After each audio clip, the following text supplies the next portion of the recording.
dando gracias al Señor, conociendo más de su palabra. Vamos a orar. Padre eterno, en el nombre de Jesús te damos gracias por el infinito amor que tienes por nosotros, por la misericordia que derramas sobre nuestras vidas.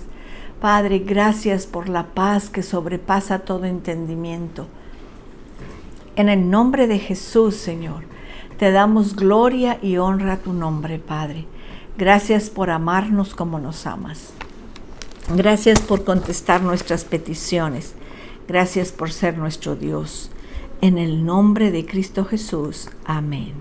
Amén, mis amados. Ayer nos quedamos ahí en el versículo 22, en el versículo 22 dice: entonces Pedro, tomándole aparte, comenzó a reconvenirle, diciendo: Señor, ten compasión de ti, en ninguna manera esto te acontezca. Y vemos a Pedro que era muy celoso de Dios, pero estaba equivocado. Y a veces tenemos nosotros un celo de Dios, pero estamos equivocados y tenemos que volver a reaccionar bien. Perdón, él estaba celoso, pero estaba equivocado y era ignorante en esas cosas, era ignorante en su celo. Entonces, él no se daba cuenta que el enemigo lo estaba usando para tentar a Jesús, para que no fuera a la cruz. Así como fue ahí que estudiamos la tentación de Jesucristo, como el diablo le dijo: si eres el Hijo de Dios, haz esto. Así Pedro estaba queriendo tentar a Cristo, tentar a comprometer con su poder la fama, y Satanás lo estaba usando para eso.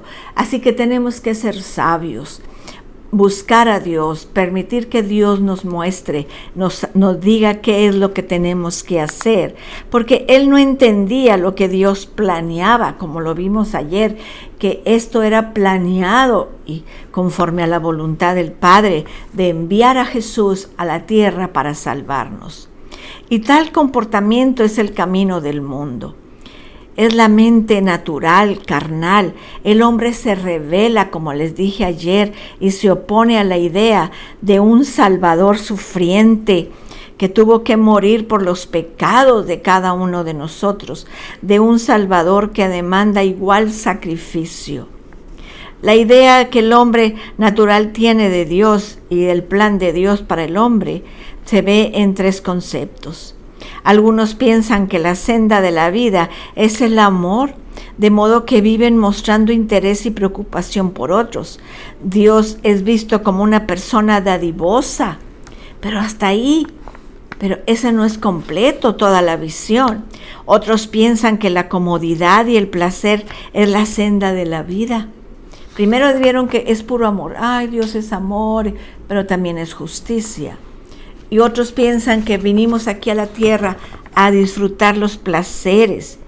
Y Dios es visto como un abuelito que en todo nos complace. Y eso no es la verdad. Dice que la palabra de Dios: y diré a mi alma, muchos bienes tienes guardados para muchos años. Repósate, come, bebe y regocíjate, dice Lucas 12:19. Ese es el pensamiento del hombre. Pues aquí vengo a disfrutar, aquí vengo a tener dinero, placeres, pero están equivocados. Esa es parte de la vida. Algunos creen que es el triunfo, la victoria, el tener mucho dinero, la autoridad, el poder mandar a otros. Esa era la idea de la mayoría de los judíos en los días de Jesús. Era el concepto que Pedro tenía del Mesías. Va a venir a liberarnos. Los conceptos de poder y posición y autoridad se ven claramente en los movimientos del mundo, pero eso no es de Dios. Dice en Mateo 20, del 25 al 27, entonces Jesús, llamándolos, dijo: ¿sabéis que los gobernantes de las naciones se enseñorean de ellas, y los que son grandes ejercen sobre ellos potestad? Mas entre vosotros no será así, sino que el que quiera hacerse grande entre vosotros será vuestro servidor, y el que quiera ser el primero entre vosotros será vuestro siervo. Tenemos que entender, la muerte del Señor muestra que el hombre es adversario de Dios.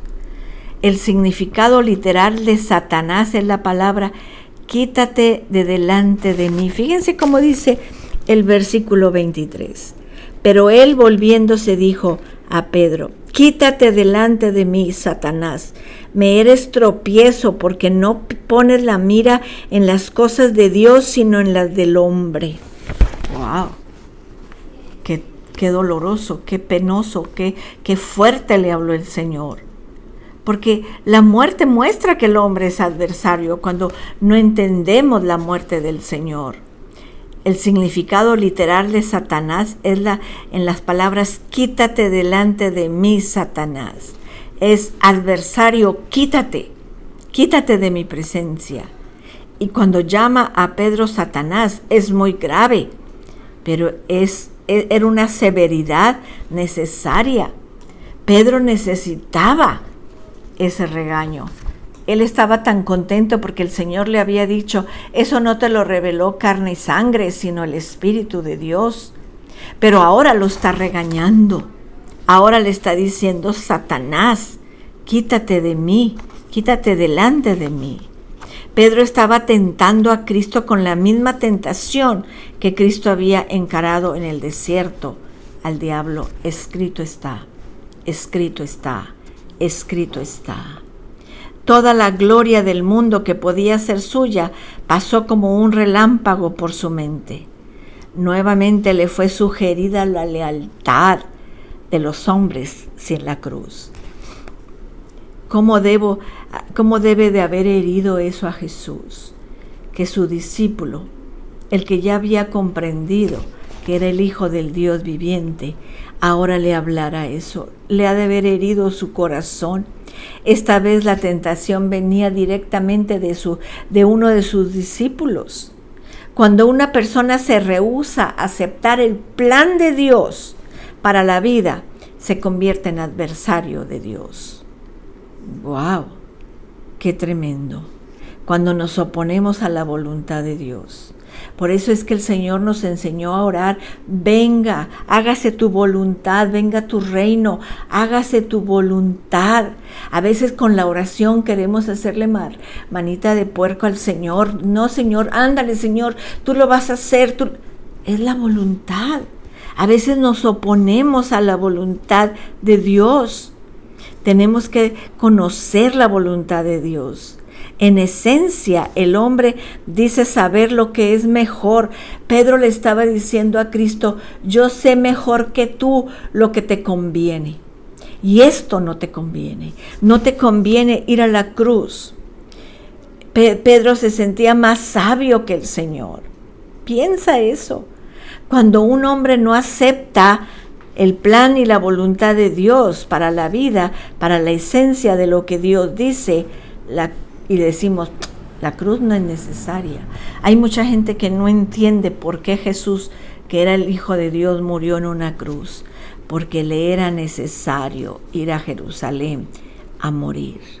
Y cuando no aceptamos el plan, nos hacemos adversarios y le queremos decir a Dios qué hacer. La muerte de Jesús para salvar al mundo era un plan inútil e innecesario en la mente de Pedro. En esto lo que Pedro estaba haciendo y diciendo se estaba oponiendo al plan de Dios para la vida, es decir, el plan de salvar al mundo mediante la cruz. Cristo se volvió duro, se volvió abruptamente a Pedro antes que Pedro pudiera decir algo más y lo detuvo en sus pasos. Acusó a Pedro de ser Satanás, de estar bajo la autoridad de Satanás, de hablar como Satanás. Se había vuelto como Satanás, un adversario de Dios y del plan de Dios. En Hechos 13:10 dijo, oh, lleno de todo engaño y de toda maldad hijo del diablo, enemigo de toda justicia, no cesarás de trastornar los caminos rectos del Señor. Ninguna persona debe insinuar o aconsejar a Dios. ¿Qué somos nosotros? Somos polvos, somos hechura de Dios. ¿Cómo podemos aconsejarle? ¿Cómo podemos, de perdido, inquirir en eso? Nuestra misión no es la de imponer nuestras ideas, sino de rendirnos a su voluntad. En Romanos 8:34 dice, ¿quién es el que condena? Cristo es el que murió, más aún el que también resucitó, el que además está a la diestra de Dios, el que también intercede por nosotros. No podemos ser adversarios de Dios. Nosotros lo amamos. Nosotros queremos ser guiados por Él. Queremos hacer y aceptar la voluntad de Dios. Tenemos que hacerlo, mis amados. Tenemos que hacer eso. Tenemos que decirle, Señor, hágase tu voluntad. Vamos a orar. Padre, qué fuerte todo esto que estamos aprendiendo, Señor. Que abras nuestra mente, nuestro entendimiento, que reconozcamos que apartados de ti nada podemos hacer. Gracias, Señor. Gracias por la vida de Cristo en nosotros. Gracias por la muerte de Jesús en esa cruz. Gracias por la resurrección, Padre, por nuestra bendita esperanza de resucitar el día que tú nos llames. En el nombre de Jesús. Seguimos orando por todos los enfermos, Padre. Cada día escuchamos más. Cada día escuchamos más, Señor. Esta pandemia está terminando con tantas familias. Está acabando, Señor, en lo económico, en lo espiritual, en lo emocional. Padre, deténla ya, en el nombre de Jesús. Amén. Amén, mis amados. Nos vemos mañana viernes. Qué bendición estar toda esta semana escuchando y meditando en la palabra. Que Dios los bendiga, que Dios les guarde. Cristo les ama y yo también.